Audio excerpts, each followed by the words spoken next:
Hello and welcome to another Secret Entourage video. Today we're talking to K. Michael from Forever K. Michael Sunglasses and Sunwear. Thank you for joining us, K. Michael, and we're glad to have you on. Thank you for having me. My pleasure. So let's quickly get into your story. You've done some extraordinary things when it comes to incorporating a retail product into a major retailer, and from what I see, you've actually been able to partner with a celebrity, Shaquille O'Neal. Is that correct? Right, correct. Well, that's a big step. So today, can you tell us a little bit about how you got started in the eyewear business and why you decided to go that route? Sure. I was in a record business to begin with, from like 2004 to like 2009. Studied under my mentor, Fat Tommy, who was the national director of promotions for Airstream and Warner Brothers. He had his independent record label called X Records. Shout out to those guys. When the record industry began to change, meaning with the downloads, from Rhapsody to CD Baby, SoCap, MP3s, all that good stuff, the funds weren't there, the way they used to be. So I knew that I had to put my destiny into my own hands. My mentors always told me, they said, okay, Michael, if you could find a way to sell yourself, you'd make a fortune. You'd make a lot of money. And, I didn't rap, I didn't sing, I didn't dance, and I'm a good ball player, but not good enough to make the pros, So, one day I told my mentor, I said, you know what, I've always loved sunglasses. During every red carpet event, every movie premiere, everything we went to, I would always wear eyewear.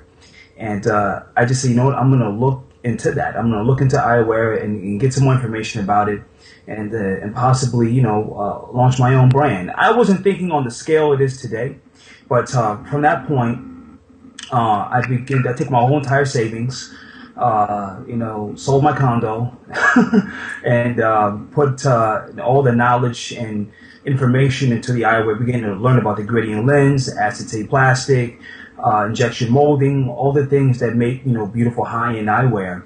And, with hard work and a lot of prayer, I was then talking to some distributors about purchasing eyewear to get a feel for what they had going on. And one of the companies happened to research what I was doing, called me back and said, hey, we love what you're doing.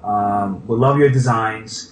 And basically, offered me a deal. And from that point, I guess other companies have kind of followed suit a little bit. Once one company wants you, other ones do. And that company that gave me the first deal offer gave me a deal that I couldn't refuse, man. They gave me full creative control of my brand. And make a long story short with that, I flew out to Jersey to where we're at and signed a manufacturing and licensing deal with NYS Collection. So it was just about me taking my destiny to my own hands. Knew that I had a passion for fashion. I didn't go to school for it. Didn't get a degree in it, but I always knew it would look good. I did that in the record industry, doing A&Ring. So from that point, I launched my brand. So let's talk a little bit. You said you sold your condo. You kind of bootstrapped yourself with enough funds to just get started. Yeah. How much money did you start with, and how did that get distributed into your original concept? I'll tell you like this. It took a lot more money than I expected. I didn't want to get into details and the specific dollar amounts, but I will say I took my entire savings and what I saved in the record business over 5 years, and I drained it in almost a year and change. Wow, that's a lot. So did you feel like, was that as a result of lack of experience in the industry? If you look back, have you shortened or cut that amount into a smaller amount to start, knowing what you know today? Or was that just because that's the cost of going into the eyewear business? It's the cost of doing, I think it's a little bit of both. I think ultimately it's the cost of doing business. I think, I wrote a business plan, I researched everything, but there are certain things you're only going to learn through trial and error, and that was the thing with me. If I had to do it all over again and even do right now, as I'm doing right now, I'm working for certain companies, lending my talents.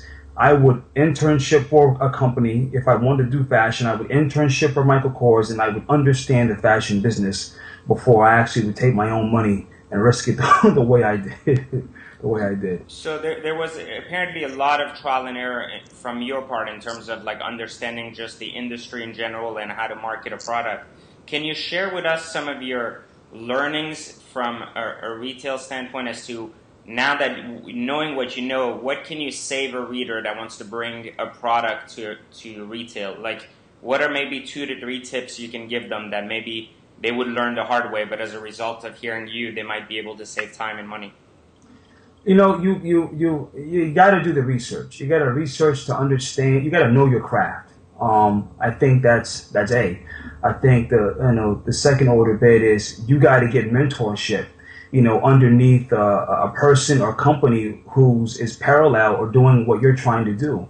I think that'll cut down, on the mistakes. But ultimately, I think the only best way to go is to go through trial and error. I always say this to my team. Sometimes you got to get lost to know where to go. And with Forever K. Michael, we made a lot of, I won't even say it was mistakes because it was a learning curve for us. I think we had to get lost to know where to go. And if we didn't go that direction, we wouldn't be where we are today. So you said something really cool. You said you have to get mentorship and align yourself with someone who's maybe doing this on a bigger scale, perhaps. Yeah. For you, was that NYS Collection? Like, was that how you kind of got mentored or got into that group? From the business side, it was my business mentors who I dealt with who helped me close the deals, from the Shaq deal to the NYS deal. As far as the eyewear industry and the mentorship with those guys over there, I think it's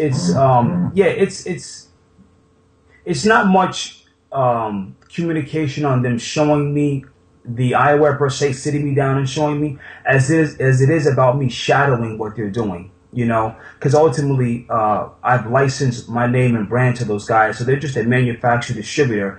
But the cool thing is I'm able to shadow and watch and see exactly what they're doing from trade shows to how the different styles are created overseas. So it's about them giving me the freedom to allow to shadow what they do, and I appreciate that.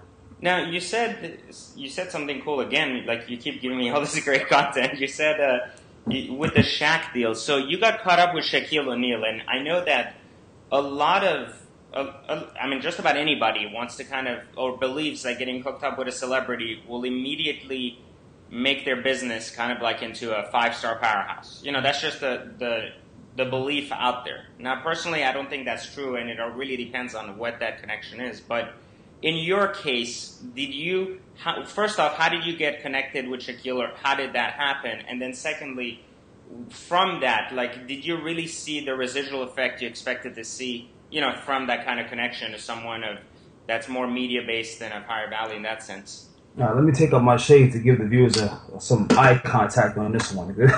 This is serious. It's a great question. With the Shaquille O'Neal a deal, 2 things it did for me. Shout out to Shaquille O'Neal and the whole Dunkman staff. They're fantastic. B, it established credibility for K. Michael. As a designer and as a new brand, people didn't know what to think.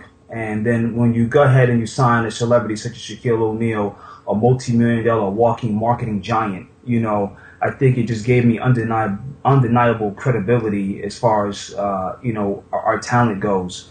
When it comes down to making money and funds, it takes money to make money. And when you sign a guy such as Shaq, people have the perception that money just falls out the sky, and that is not the case.